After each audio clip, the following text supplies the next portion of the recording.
choose, it's me or that annoying brat. The woman who just screamed those words at me was named Vanessa. I was 37, a structural engineer at Halbert Design in Albuquerque, New Mexico. For 3 years I thought she was the love of my life. I thought I knew her. It turned out I didn't know her at all. 2 weeks before that moment, my younger brother Ethan died in a car accident. He was 32. He left behind his 5-year-old daughter, Sophia. There was no mother in the picture. She'd walked out when Sophia was 6 months old and never looked back. Ethan had raised that little girl on his own, and he did a damn good job of it. She was smart, kind, and had his smile. The funeral was small, just family and a few of Ethan's friends from his construction crew. Vanessa stood next to me the whole time, held my hand, and said all the right things. I truly believed she understood what I was going through, that she cared. 3 days after we buried him, I sat Vanessa down in our living room. I told her I was going to adopt Sophia. It wasn't even a question in my mind. Sophia was family. She needed someone, and I was her only living relative who could take her in. Our parents had passed years ago, and Ethan's ex-wife was long gone. There was no one else. The second I said it, Vanessa's face changed. Her mouth tightened, and her eyes went cold. She set down the coffee mug she was holding and stared at me as if I'd just announced I was moving to another country. "You're serious?" she asked. "Of course, I'm serious," I said. "She's 5 years old. She just lost her dad. What am I supposed to do? Let her go into the system?" Vanessa stood up, crossed her arms, and started pacing. "Brian, we have a life. We have plans. We talked about getting married, having our own kids. This changes everything." "She's my brother's daughter," I replied firmly. "She's not going anywhere." That was when she said the line, the one that made everything perfectly clear. I sat there for a long time after she stormed out of the room. I didn't say anything, didn't chase after her. I just sat, contemplating what kind of person could call a grieving 5-year-old an annoying brat. Sophia was staying with Ethan's best friend, a guy named Greg, until I could get things sorted out. Greg, his wife, and their 2 kids were good people, but it was temporary. Sophia needed a real home. She needed me. An hour later, Vanessa came back into the room. Her tone had changed. She wasn't yelling anymore. She sat down next to me, placing her hand on my knee, and looked at me with those big brown eyes that used to make me feel like everything would be okay. "I'm sorry," she said. "I shouldn't have said that. I was just shocked. I didn't expect this." I just nodded, remaining silent. "But Brian," she continued, "you have to understand where I'm coming from. This is a huge decision. It affects both of us. I'm not ready to be a mom. Not like this. Not to someone else's kid." "She's not someone else's kid," I said quietly. "She's my niece." Vanessa pulled her hand back. "You know what I mean." I did know what she meant. And that was the problem. Over the next few days, Vanessa changed her approach. She stopped yelling and started being reasonable, at least on the surface. She brought up logistics, money, space, the cost of raising a child, how it would impact our relationship, and how we wouldn't have time for each other anymore. She made it sound like she was just being practical, thinking about what was best for everyone. But underneath, I could hear it. The resentment, the annoyance, the fact that she saw Sophia as nothing more than an inconvenience. I went to visit Sophia at Greg's house one afternoon. She was coloring a picture of a butterfly on the living room floor. When she saw me, she looked up and offered a small, hesitant smile, like she wasn't sure if it was okay to be happy. "Hi, Uncle Brian," she said. I sat down next to her. "Hey kiddo, what are you drawing?" "A butterfly," she said, holding it up. "Daddy liked butterflies." My chest tightened. "Yeah, he did." She went back to coloring. After a while, in a quiet voice, she asked, "Are you going to take me home with you?" I put my hand on her shoulder. "Yes, I am soon." She nodded and kept coloring, but I saw her shoulders relax. She leaned just a little bit closer to me. When I got back to the apartment, Vanessa was waiting. She had made dinner, set the table, and poured wine. It felt like a performance, a reminder of what I would be giving up. "How's Sophia?" she asked as we sat down. "She's okay," I said. "She misses her dad." Vanessa nodded, cutting into her chicken. "I've been thinking," she said, "maybe we could help her in other ways financially. We could set up a fund for her, make sure she's taken care of. But adoption, Brian, that's permanent. That's forever." I set down my fork and looked at her. "She's 5 years old. She needs a home, not a check." Vanessa sighed. "I'm just trying to find a compromise here." "There's no compromise," I said. "She's family. I'm not abandoning her." Vanessa didn't respond, just kept eating. But I saw the look in her eyes. She wasn't trying to find a compromise. She was trying to find a way out. That night, I lay in bed staring at the ceiling. Vanessa was asleep next to me, or pretending to be. I thought about Ethan, about how hard he had worked and how much he loved Sophia. I thought about what he would want me to do. And I realized I had already made my decision. Ethan and I grew up on the east side of Albuquerque. Our parents passed away 7 years ago in a house fire. It hit us both hard, but it hit Ethan harder. He was only 25 and had just found out his girlfriend was pregnant. He stepped up, determined to do right by her. She left 6 months after Sophia was born. Ethan eventually stopped looking for her and focused on raising Sophia alone. I helped when I could, but Ethan was proud and stubborn. When I met Vanessa 3 years ago, I thought she was perfect, smart, ambitious, with her life together. I thought that meant she was stable and grounded. She got along with Ethan at first, but over time, I noticed small things. The way she'd check her phone when he was talking, the excuses not to come to family dinners, the sigh when I mentioned helping him. I ignored it, telling myself she was just busy. The truth was, Vanessa didn't like the idea of family, not the messy kind, not the kind that needed help or took up space. She liked the idea of family, the picture-perfect version, the real thing. The hard thing made her uncomfortable. When Ethan died, I thought it would bring us closer. Instead, it showed me who she really was. The week after the funeral, I started the adoption paperwork. I didn't tell Vanessa immediately, figuring I'd bring it up when the time was right. But she found the papers on my desk one night while I was in the shower. When I came out, she was standing in the bedroom holding them. "Adoption papers," I said. "For Sophia." "You already started," she demanded, without talking to me. "I told you I was doing this," I said. "You told me you were thinking about it," she countered. "There's a difference." I pulled a shirt on. I wasn't thinking about it. I was doing it. Vanessa threw the papers on the bed. "This is unbelievable. You're making a decision that affects both of us without even asking how I feel." "I know how you feel," I said. "You made that pretty clear. Don't act like I'm the bad guy here. I have a right to have a say in this. We live together. We're building a life together. This affects me, too." "She's 5 years old," I said. "What do you want me to do? Leave her with strangers?" "I want you to think about us," Vanessa said. "About what we want. About our future." I looked at her for a long time. Finally, I said, "Sophia is my future." Vanessa's jaw tightened. She turned and slammed the door behind her. The next morning, she was gone, leaving a note saying she needed space, that she would be staying with her sister for a few days, and that we needed to figure things out. I called Greg, told him I was ready to bring Sophia home. During those few days, I set up a bedroom for Sophia. I painted the walls, bought a bed and a dresser, hung up pictures of her and Ethan, and put her stuffed animals on the shelf. I made it feel like home. Vanessa came back on the 4th day. She walked in and saw what I had done: the new bedroom, the toys, the space I had made for Sophia. She stood in the doorway for a long time, just staring. Finally, she turned to me. Double quotes. "So, this is really happening?" "Yes," I said. "This is really happening." She nodded slowly. "Okay." I didn't know what that meant, but I was too tired to fight. Sophia moved in the following weekend. She walked into the apartment holding a stuffed rabbit Ethan had given her. She looked around with wide eyes. "Is this my room?" she asked when I showed her the bedroom. "Yes," I said. "It's all yours." She walked in slowly, touched the bed, and looked at the pictures. Then she turned and hugged my leg. "Thank you, Uncle Brian." Vanessa watched from the hallway. She didn't say anything or smile. She just watched. That night, after Sophia went to bed, Vanessa sat me down in the living room. She had that look again, the one that said she had been thinking and planning. "We need to talk," she said. I knew what was coming. She sat across from me, hands folded, using that calm, measured tone she used when she wanted to sound reasonable. "I can't do this," she said. I didn't respond. I just waited. Face was red, her hands shaking. "What is this?" she asked. "I love you," she continued. "I really do, but this isn't what I signed up for. I didn't agree to raise someone else's kid. I didn't agree to put my life on hold." "She's not someone else's kid," I said again. "She's my niece." Vanessa shook her head. "You know what I mean, Brian. This changes everything. Our plans, our future, everything we talked about." "Plans change," I said. "Not like this," she countered. "Not this fast. Not without me having a say in it." I leaned forward. "You had a say. You made your position clear. You don't want her here." Vanessa flinched. "That's not fair."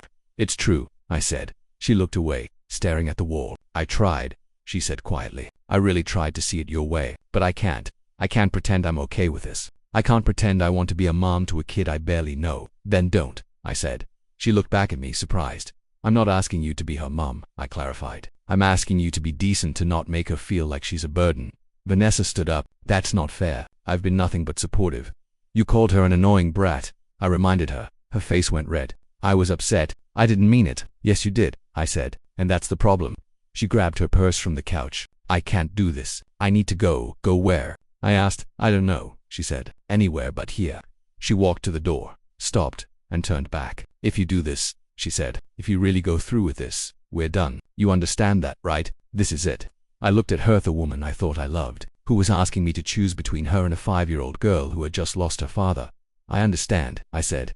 She waited, as if expecting me to change my mind, to beg her to stay. I didn't. She left, slamming the door behind her. I sat there for a long time, thinking about how quickly things had fallen apart, and how wrong I had been about someone I thought I knew. The next morning, Sophia came out of her bedroom holding her stuffed rabbit. She climbed onto the couch next to me and leaned against my side. "Where's Vanessa?" She asked. She's not here anymore, I said. Sophia nodded, not asking why. Are you sad? She asked after a while. A little, I said.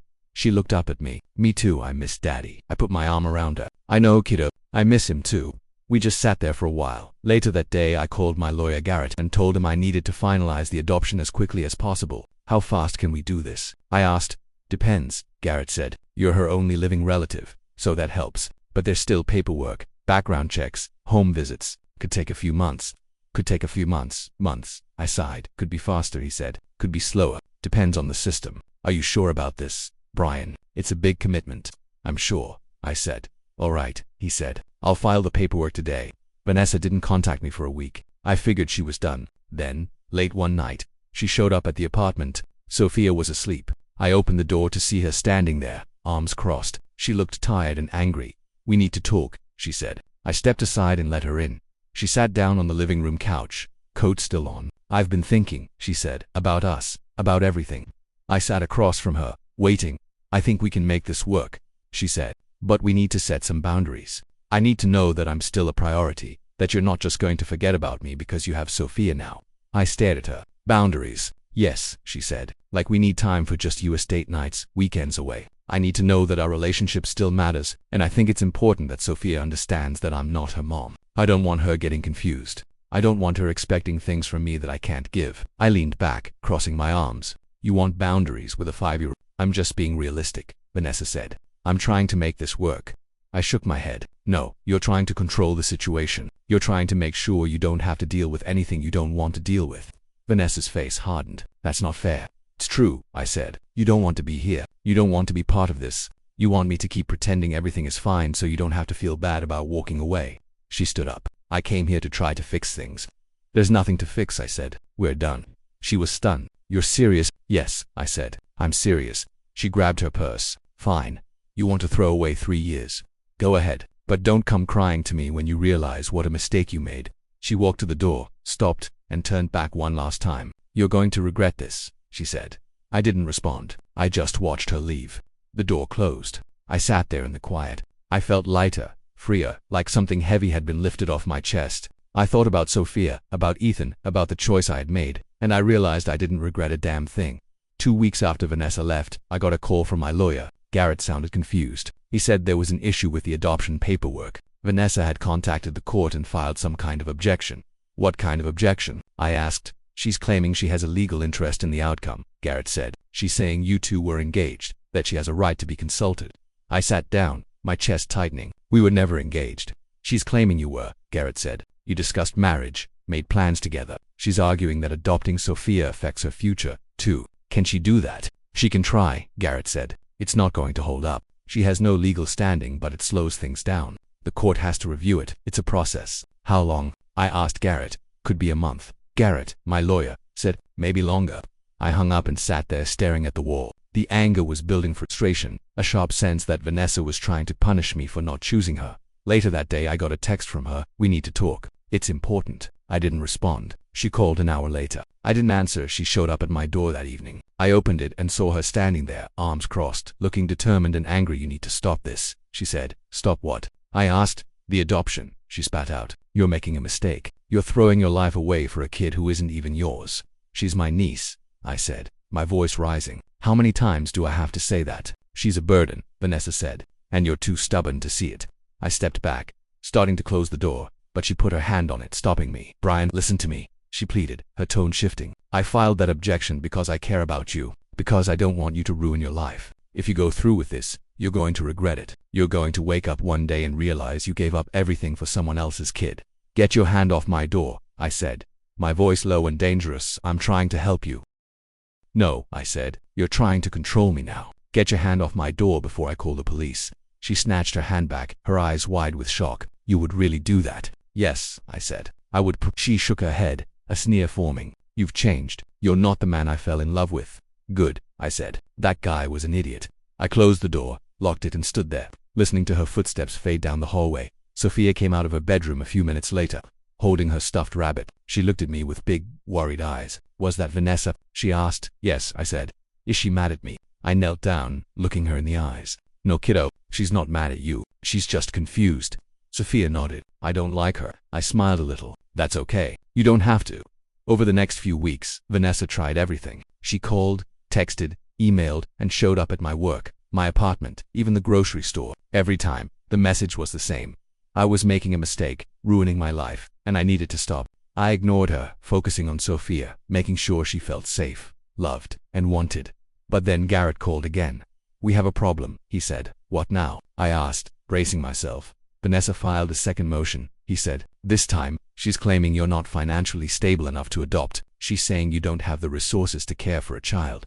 I felt my jaw tighten. That's I know, Garrett interrupted. But she submitted evidence, bank statements, credit reports. She's trying to paint a picture that you're struggling. Where did she get that? Good question, Garrett said. My guess is she had access to your accounts at some point. Maybe you shared passwords. Maybe she took pictures of documents.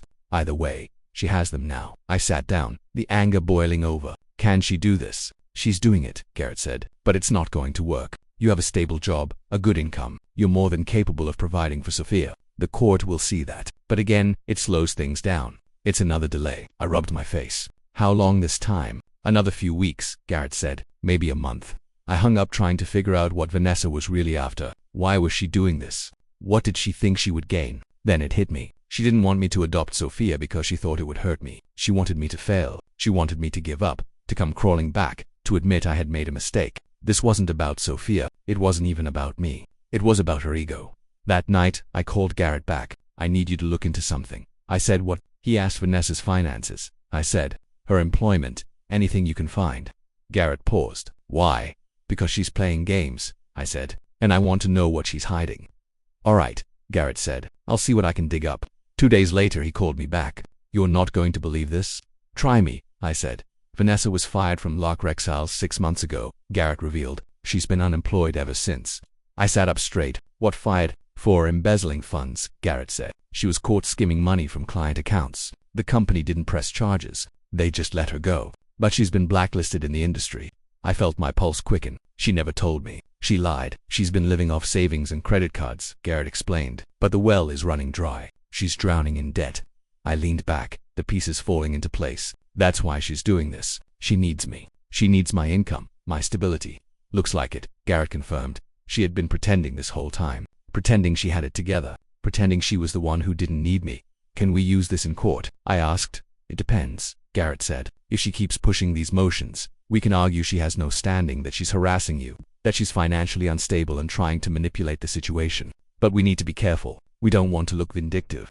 I don't care how it looks, I said. I want her to stop. All right, Garrett said. I'll file a response. We'll see what happens. The court hearing was set for 3 weeks later. Garrett told me to bring documentation, proof of income, stability, everything that showed I was capable of caring for Sophia. I brought it all. Pay stubs, tax returns, bank statements, letters from my employer, letters from Greg, and letters from Sophia's teacher. Vanessa showed up late, walking into the courtroom with her lawyer, a slick-looking guy in a cheap suit. She didn't look at me or acknowledge me. She just sat down and stared straight ahead. The judge reviewed the case, asked questions, and listened to both sides. Vanessa's lawyer argued that I was rushing into something I wasn't prepared for, that I lacked the capacity to raise a child, and that Vanessa, as my former partner, you had a vested interest in ensuring I didn't make a mistake. Garrett argued the opposite, that I was more than capable, that Vanessa had no legal standing, that she was harassing me, and that her motions were frivolous and malicious. The judge looked at Vanessa directly. Why are you filing these motions? The judge asked. Vanessa hesitated. I care about Brian. I don't want him to make a mistake. Do you have any legal relationship to the child in question? The judge asked. No, Vanessa said quietly. Do you have any legal relationship to Mr. Brian? We lived together, Vanessa said. We were planning to get married. Were you engaged? The judge asked. Not officially. Vanessa admitted. The judge looked at her for a long time, then looked at Garrett, then at me. I'm dismissing these motions. The judge said firmly. They have no merit. Mr. Brian, you are free to proceed with the adoption. Miss Vanessa, if you file any further objections without legal standing, I will hold you in contempt. Do you understand? Vanessa's face was red. Yes, the judge nodded. Good, we're done here. I walked out of the courtroom feeling lighter, freer, like a great weight had been lifted. Vanessa followed me out and grabbed my arm. Brian, wait, she pleaded. I pulled my arm away. Don't touch me, please, she said. Just listen. I'm sorry. I was wrong. I shouldn't have done this. I panicked. I didn't know what else to do. You did this to yourself, I said. Stay away from me. Stay away from Sophia. I walked away and didn't look back. A week after the hearing, I got a call from a woman named Claire. She said she was Ethan's ex-girlfriend Sophia's biological mother. I almost hung up, almost told her to go to hell, but something in her voice made me pause. I know I don't have the right to call, Claire said. I know I gave up that right when I left, but I need to tell you something about Ethan, about why I left. I don't want to hear it, I said. Please, she insisted. It's important. It's about Sophia. I sat down. What about her? Claire hesitated. When I left, it wasn't because I didn't love her. It was because I couldn't stay. There were things happening, things Ethan didn't tell you. What things? I asked. Ethan had a trust, Claire said, set up by your parents before they died. It was supposed to go to both of you, but there were conditions. Conditions about family, about having children, about keeping the family name going. I frowned. I don't know what you're talking about. Your dad set it up, Claire said. It was part of his estate. He put money aside for both of you, but only if you had kids. Only if you carried on the family. I felt my chest tighten. How much money? A lot, Claire said. Enough to change your life. Enough to change Sophia's life. I stood up, starting to pace. Why didn't Ethan tell me? Because he didn't want you to feel obligated, Claire said. He didn't want you to have kids just for the money. He wanted you to do it because you wanted to. I rubbed my face. So, what does this have to do with you leaving? Claire sighed. I left because I was scared. Ethan told me about the trust after Sophia was born. He said it meant we would be okay, that we would have enough money to give her a good life. But I didn't want that pressure. I didn't want to be part of some family legacy. So, I left. I sat back down. You left because of money. I left because I was young and stupid and scared, Claire said. And I've regretted it every day since. I didn't know what to say or how to process what I was hearing. Why are you telling me this now? I asked. Because I heard about the adoption, Claire said. And I wanted you to know. Ethan's portion of the trust goes to Sophia now, but only if she's raised by family. If she goes into foster care, the money goes to charity. I felt my pulse quicken. How much money are we talking about? $2 million, Claire said. I sat there in silence, the weight of those words settling over me. Does anyone else know about this? I asked. Just the lawyer who manages the trust, Claire said. A guy named Harold. He's been trying to reach you. I thought about Vanessa, her recent desperate behavior. Did Vanessa know?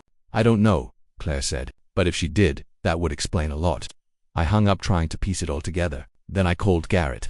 I need you to look into something else, I said. What now? He asked. A trust, I said, set up by my parents, managed by a lawyer named Harold. I need to know everything about it, and I need to know if Vanessa knew about it.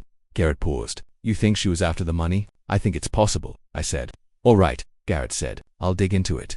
2 days later, Garrett called me back. You were right, he said. Vanessa knew about the trust. My jaw tightened. How? She found documents in Ethan's things, Garrett said. After he died, she went through his apartment with you, remember? I did remember. She had offered to help me sort through his belongings, claiming she wanted to support me. Turns out, she was being strategic. She found paperwork about the trust, Garrett continued. Details about the conditions, about how much money was involved. And she realized something. If you adopted Sophia, you would get access to that money. And if you two were together, she would benefit. I felt sick. So that was it. She wasn't trying to stop me from adopting Sophia because she cared about me. She was trying to force me to stay with her so she could get a piece of the money. Looks that way, Garrett confirmed. I sat back, feeling the betrayal and the anger. I had been played. There's more, Garrett added. What? Vanessa also found out about a clause in the trust, Garrett said. If you got married before finalizing the adoption, your spouse would have a legal claim to a portion of the trust. Not all of it, but a significant amount. My pulse quickened. She was trying to marry me. She was trying to position herself, Garrett said. She figured if she could delay the adoption long enough, she could convince you to marry her. Then once the trust was released, she would have legal access to part of it. I shook my head in disbelief. That's why she kept pushing. She wasn't trying to help me. She was trying to help herself. Exactly, Garrett said.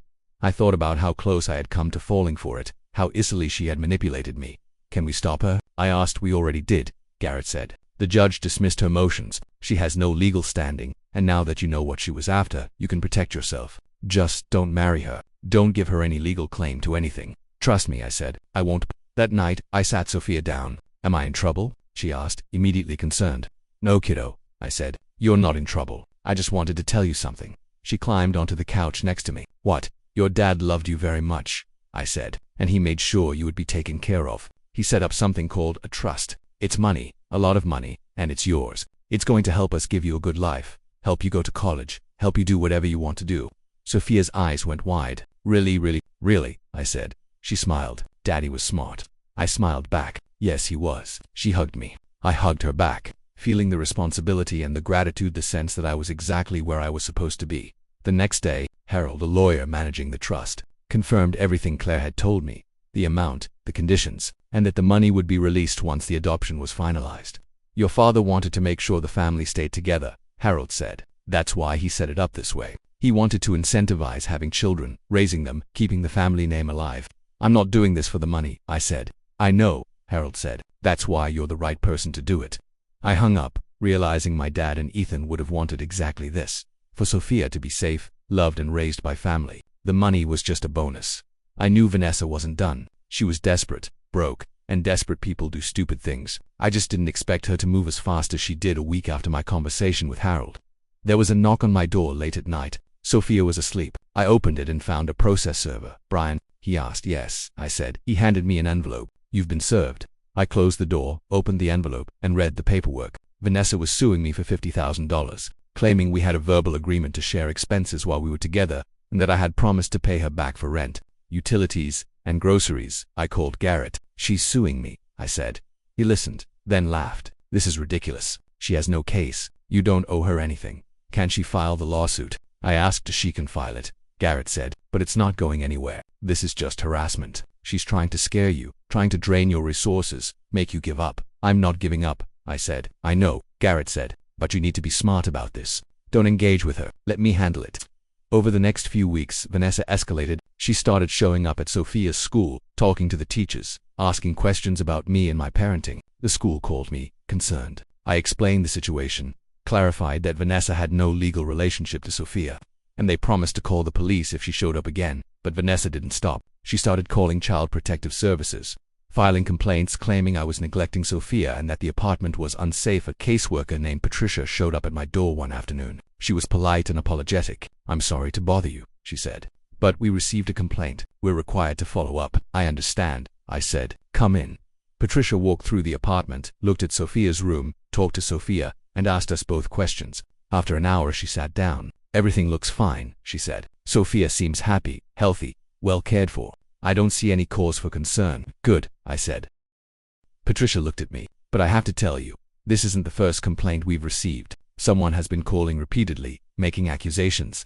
It's my ex-girlfriend, I admitted. She's been harassing me. Patricia nodded. I figured as much. If it continues, you should file a restraining order. I will, I said. I called Garrett immediately. I need to file a restraining order. Finally, he said, I've been telling you to do that for weeks. I didn't want to escalate things. I said, but she's not leaving me alone. She's not leaving Sophia alone. I'll draft the paperwork, Garrett said. We'll file it tomorrow. The temporary restraining order was granted a week later. The judge reviewed the evidence, the harassment, the false complaints, the presence at the school, and issued the order. Vanessa was barred from contacting me, from coming within 500 feet of me or Sophia, and from filing any more complaints or lawsuits without legal standing. I thought that would be the end of it, but I was wrong. 2 days later, Harold called. We have a problem, he said. What now? I asked, weary. Someone contacted me claiming to be your fiancé, Harold said. She said you two were getting married. She wanted information about the trust. My chest tightened. What did you tell her? Nothing, Harold said. I told her I couldn't discuss the trust with anyone except you, but she was persistent. She claimed she had a legal right to know. She doesn't, I said. I know, Harold said, but she's trying, and that concerns me. She was trying to prove we were engaged, to establish a legal claim to the trust. She was going to forge documents and fake evidence. We need to move fast, I told Garrett. Vanessa is going after the trust. She's going to try to prove we were engaged. Not if we finalize the adoption first, Garrett said. Once it's done, the trust is released, and she has no claim to it. How fast can we move? I'll file an expedited motion, Garrett said. We'll push for a final hearing within the next 2 weeks. Do it, I said. The court scheduled the final adoption hearing for 12 days later. During those 12 days, I barely slept, waiting for Vanessa to make her move, but she went quiet, which worried me more than anything. On the day of the hearing, I arrived at the courthouse with Sophia and Garrett. Sophia was nervous. Are we going to see a judge? She asked. Yes, I said, but don't worry, it's going to be okay. She held my hand tightly as we walked into the courtroom. The judge was kind and patient, reviewing the file and asking us both questions. After 30 minutes, the judge smiled. I'm approving the adoption, she said. Congratulations, Mr. Bryan, you're officially Sophia's father. My chest tightened, and tears stung my eyes. Sophia squeezed my hand. Thank you, I managed to say. We walked out of the courtroom. Sophia was beaming. I picked her up and hugged her tightly. We did it, kiddo. Are you my dad now? She asked. Yes, I said. I'm your dad now. She wrapped her arms around my neck. I love you, Daddy. I let the tears fall, holding her close. Garrett clapped me on the shoulder. The trust will be released within the next few days. Harold will contact you. Thank you, I said. You did good, Brian. You did real good. That night I got a call from an unknown number. I answered it. It was Vanessa. Congratulations, she said, her voice cold and bitter. How did you get this number? I asked. I have my ways, she said. I just wanted to tell you something. You think you won. You think you got everything, but you didn't. You're going to regret this. Goodbye, Vanessa, I said, and hung up, immediately blocking the number. Sophia came out of her bedroom. Who was that? No one important, I said. She climbed onto the couch next to me and leaned against my side. I'm happy, she said. Me too, kiddo. Me too. 3 days after the adoption was finalized, Harold called. The trust had been released. $2 million, under Sophia's name with me as the custodian, ready for her future. Then 2 weeks later, Garrett called. You're not going to believe this, he said. What? I asked. Vanessa filed another lawsuit, he said. This time she's claiming you defrauded her. She's saying you knew about the trust the whole time and manipulated her into leaving so you could keep the money for yourself. My jaw tightened. That's insane. I know, Garrett said, but she's actually filed it. And this time she has a lawyer who seems to believe her. What do we do? I asked. We prove she's lying, Garrett said. And I think I know how. Garrett filed a motion for discovery, requesting all of Vanessa's financial records, phone records, and emails. That's when we found it. Vanessa had been in contact with Harold's office months before Ethan died, asking about the trust and its conditions. She had known about the money before Ethan's accident, before I ever mentioned adopting Sophia. She had been planning this from the beginning.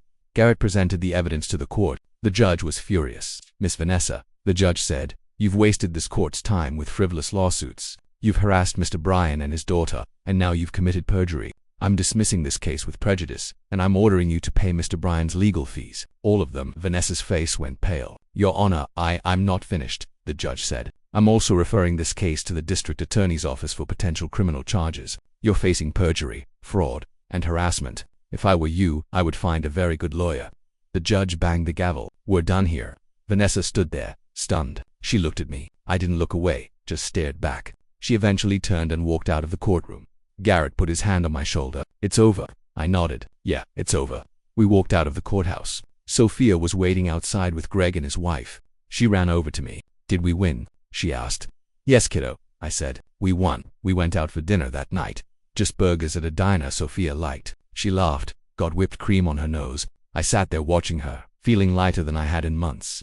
2 days later, Harold called. Vanessa's lawyer contacted me. He said, she's trying to settle. She's offering to drop all claims if you agree not to pursue legal action against her. What do you think? I asked. I think you should take it, Harold said. She's broke. She has nothing left. Pursuing her isn't worth your time or energy.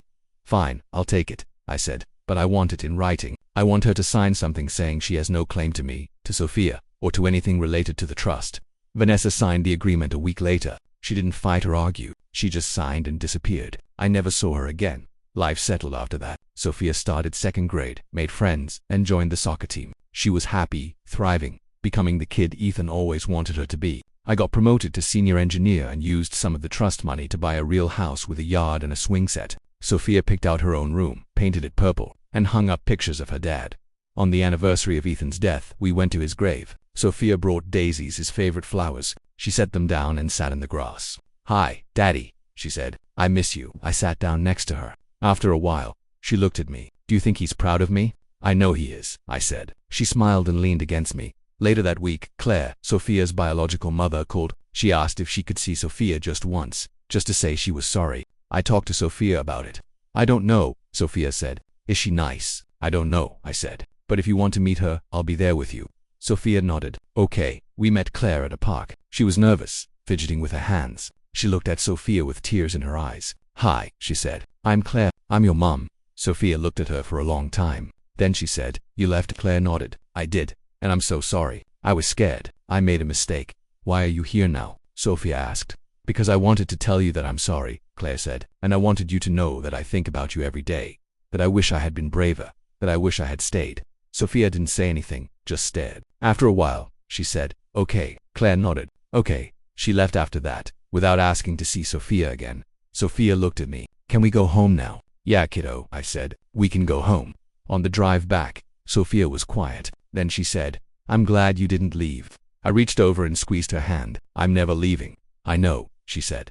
That night, After dinner and a movie, I carried Sophia to her room, tucked her in, and kissed her forehead. I stood there, watching her sleep, feeling grateful and lucky. Vanessa faced the consequences of her actions. Her reputation in Albuquerque was destroyed, and she was blacklisted professionally. Her legal fees bankrupted her. The perjury referral resulted in probation and community service. 6 months after the final court hearing, she left the state.